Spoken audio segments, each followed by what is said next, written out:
आज मैं अंधेरे कमरे में बैठा अपनी किस्मत को कोस रहा था। लग रहा था शायद हमारी ज़िंदगी में दुख के सिवा और कुछ भी नहीं है। तभी माँ का फ़ोन आता है। माँ कहती है, बेटा घर वापस आ जा, अब तो आईएएस की पढ़ाई पूरा कर पाएगा। तुम्हारे पापा ने पैसों का इंतज़ाम कर लिया है। इतना सुनते ही अंधेरे में एक रोशनी दिखाई देने लगी। ऐसा लग रहा था अब मैं अपने मंजिल के बहुत करीब हूँ। मैं घर वापस आ गया और वहाँ से आईएएस की पढ़ाई करने के लिए चला गया।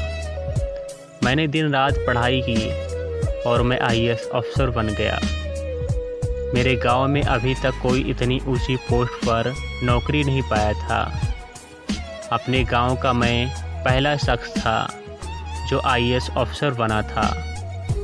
गांव में मैं वापस आया। मेरे माता पिता बहुत खुश थे। गांव के बहुत सारे लोग इकट्ठा थे। सभी गांव वालों ने मिलकर के मेरे लिए एक छोटा सा फंक्शन भी रखा था।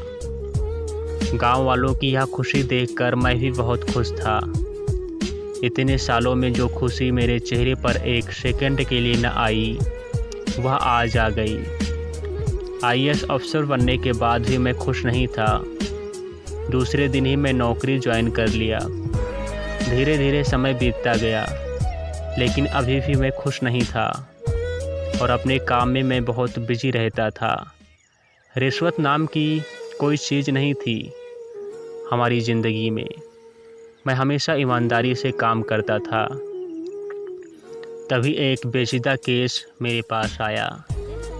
एक गरीब किसान था जो मेरे सामने हाथ जोड़े खड़ा हुआ था और कह रहा था, साहब हमारी ज़मीन वापस दिला दो, हमारे पास लीगल कागजात हैं।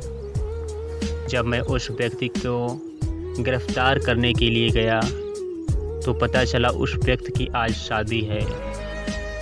दूल्हा दुल्हन मंडप पर बैठे हुए थे। पंडित जी मंत्र पढ़ रहे थे। तभी मेरी एंट्री वहाँ पर हुई और मैंने कहा, यहाँ पर विकास कौन है? इतना सुनने के बाद सभी की नज़रें मुझे ही देख रही थी। तभी दूल्हा उठा और बोला, मैं हूँ विकास। मैंने कहा, विकास मैं तुम्हारी शादी में दखल नहीं देना चाहता था, लेकिन मैं मजबूर हूँ। आज तुम जितने भी किसानों की ज़मीन को कब्जे में किए हो नकली दस्तावेज के दम पर, उन ज़मीनों को किसानों को लौटा दो। इतना सुनते ही दुल्हन और दूल्हे ने मेरा कॉलर पकड़ लिया और कहा, अब तू हमें बताएगा क्या सही है क्या गलत। तब मैंने कहा, एक आईएएस अफसर के गिरेबान पर हाथ डालने के जुर्म में तुम दोनों को जेल हो सकती है। इतना सुनते ही दोनों ने अपने हाथ हटा लिए और हमसे माफ़ी मांगने लगे। तभी मैंने कहा, इन किसानों की ज़मीन लौटा दो, मैंने तुम्हें माफ़ कर दिया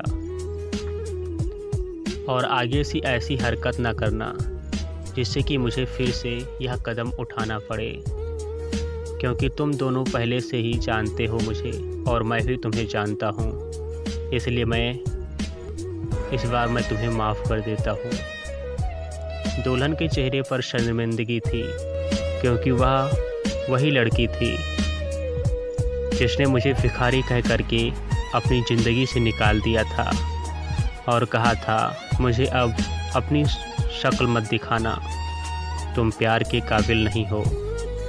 और मैं अंधेरी दुनिया में चला गया था।